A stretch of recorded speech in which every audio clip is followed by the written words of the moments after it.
Hi everyone, hope everyone's well. So just a housekeeping, we'll kick off with the live broadcast section, then we'll go into 10:30 for tonight, Friday, and then 10:30 for Saturday. All good at the back, cameras ready to roll. So we'll kick off with Olivia from the Premier League. Hi Mikel. Hello. Just team news ahead of the weekend. Aaron Ramsdale's a question mark, and maybe Martin Odegaard as well. Those two, they've been assessed. We will see more tomorrow. Hopefully they will be available to train with the team. Unfortunately with Alex, still not the case. He's missed 2 games and he hasn't been able to train with the team yet. We've got to talk about the transfer window. There was no secret that you were interested in a midfielder. Are you disappointed that you didn't get a midfielder over the line? No, listen, we had a lot of things still to do in the squad. You see the amount of departures comparing to the players that we have recruited. The club has done again a phenomenal job and put everything on the table to try to bring the players and in the profiles that we wanted. We've done business pretty early, but unfortunately in the last 72 hours, Thomas got injured in the same place that he got injured last time, and then Mo has a long-term injury. And then we had to react in the market, and we tried, but at the end of the day we have to bring the player that we feel is the right player for the team and as well for the club, and we didn't manage to do that. And do you think your squad now, the window's closed, has enough depth in it to compete at both the Premier League and Europa League? It's the team that we have, and for me it's the best squad and the best players that I have available. There's nothing else we can do. We have an academy as well that we have to use and try to utilize the players the best possible way. Man United Arsenal, one of the most iconic fixtures in Premier League history. Just first of all, what are your memories of playing in this fixture, or just your memories of the fixture over the years? Yeah, they probably started a bit when I was younger, watching it on TV and watching that rivalry and those special games between the two teams. Obviously, playing as a player, winning, obviously a beautiful feeling, and yeah, a magnificent stadium to go there and be us again as a team. Do you think we've seen these fixtures have everything over the years? Do you think it still has the same edge? I don't know. I think there've been moments where I think the history and all the media and everything that was talking about, and a special rivalry between certain players built certain momentum into this. But I think in England it doesn't get much better than that. And just finally, obviously you know from the start of last season how difficult it was for Arsenal at the start of last season. Man United went through the similar sort of phase at the start of this season, but Erik Ten Hag seems to have turned it around, 1-3 on the bounce. Were you impressed by how quickly he seems to have done that? Well, when you look at the squad that they have, the players that they signed, the amount of money they have spent in the market, I'm not surprised they're going to win a lot of football matches. And Manchester United history tells you that this is going to happen. So it's another big rival. We know that, and we need to compete with them. Thank you very much. James from Sky. Hi Mikel. Hello. It seems that the club were pushing quite hard to bring in a midfielder yesterday. What was your take on the way things played out in the end?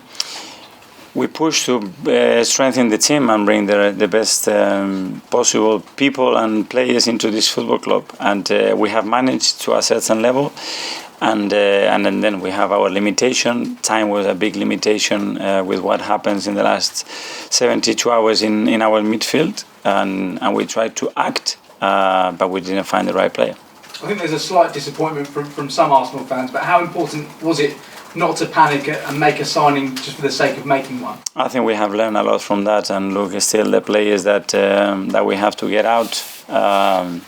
We only have to bring top talent, top quality people through that door, and be very disciplined. And in those moments, you can make huge mistakes that can cost the club and the team a lot. Not in the near future, but maybe a little bit ahead, and we want to avoid that as much as possible. And you said on Wednesday night, a little bit short in midfield. How do you assess the options you have now? Potentially more opportunities for Sambi Lokonga and potentially Vieira as well. Believe more on the players that we have, look after them better, give them confidence, and they have the ability to do it, and that's what we'll do. Do you see a trip to Old Trafford on Sunday being the biggest test that this side has faced so far this season? The test in the Premier League is every single week, every opponent that you played. You see it in any game that is being played this weekend. apart of one or two, and I don't expect anything different there. And finally for me, Pierre-Emerick Aubameyang has confirmed his move to Chelsea. What do you make of his return to the Premier League, and what sort of impact do you think he'll have at Chelsea?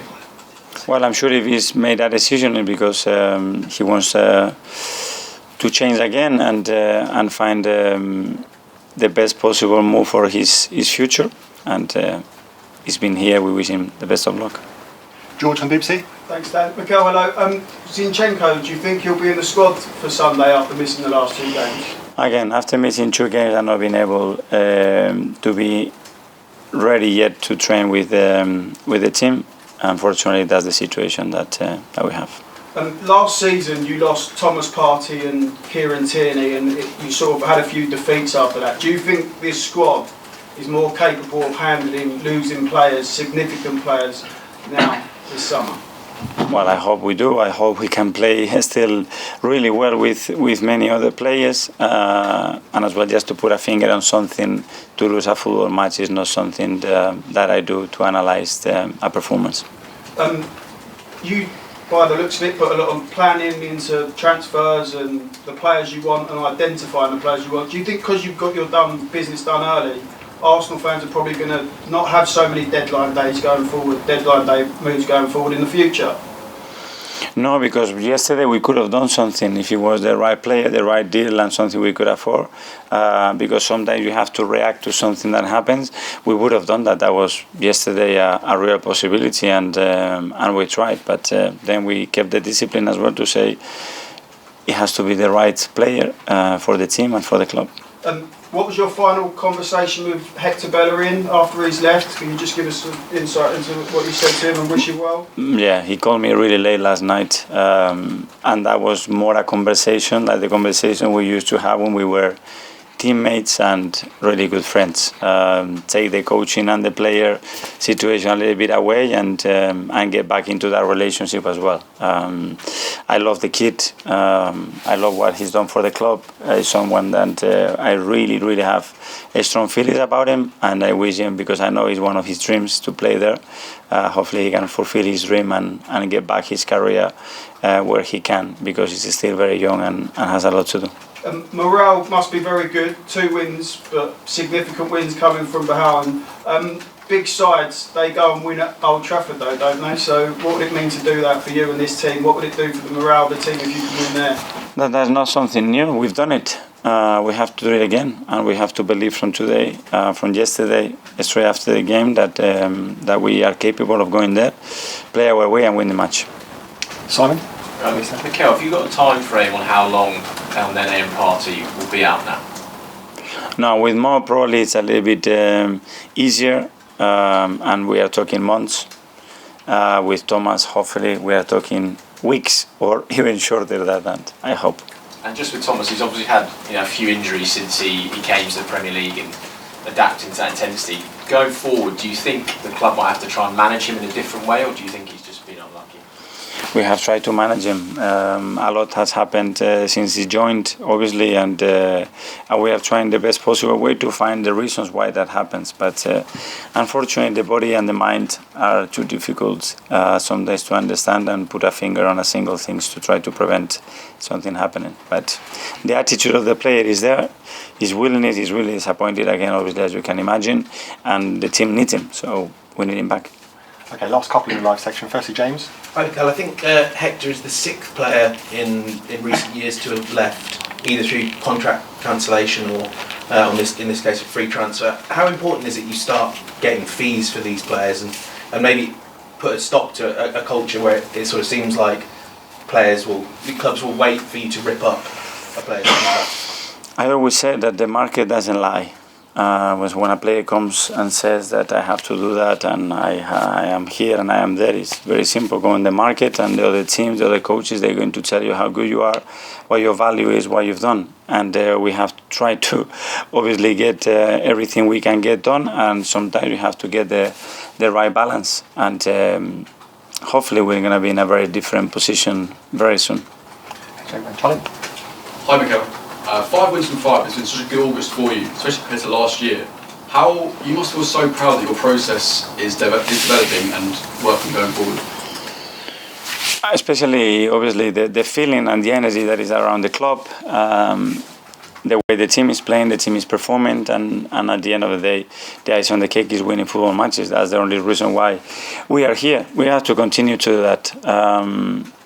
Keep doing the simple things right and maintain the energy levels and the belief and enthusiasm that we have, and keep playing well. How has it been to be doing that with such a young squad as well?